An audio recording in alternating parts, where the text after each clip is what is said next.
Ang mabuting balita ng Panginoon ayon kay San Juan.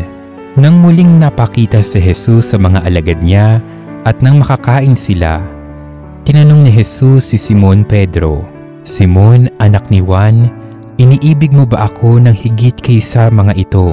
"Opo, Panginoon. Nalalaman ninyong iniibig ko kayo," tugon niya. Sinabi sa kanya ni Jesus, "Pakanin mo ang aking mga batang tupa." Muli siyang tinanong ni Jesus, "Simon, anak ni Juan, iniibig mo ba ako?" Sumagot si Pedro, "Opo, Panginoon, nalalaman ninyong iniibig ko kayo." Ani Jesus, "Pangalagaan mo ang aking mga tupa." Pangatlong ulit na tinanong siya ni Jesus, "Simon, anak ni Juan, iniibig mo ba ako?" Nalungkot si Pedro sapagkat makatlo siyang tinanong, "Iniibig mo ba ako?" At sumagot siya, "Panginoon, nalalaman po ninyo ang lahat ng bagay. Nalalaman ninyong iniibig ko kayo."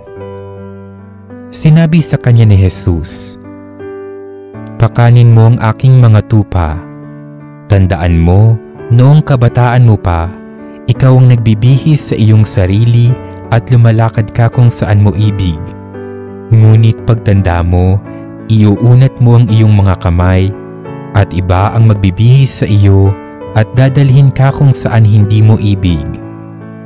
Sinabi niya ito upang ipakilala kung paano mamamatay si Pedro at sa gayoy mapararangalan niya ang Diyos.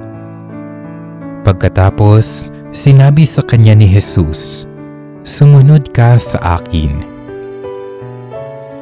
Ang mabuting balita ng Panginoon.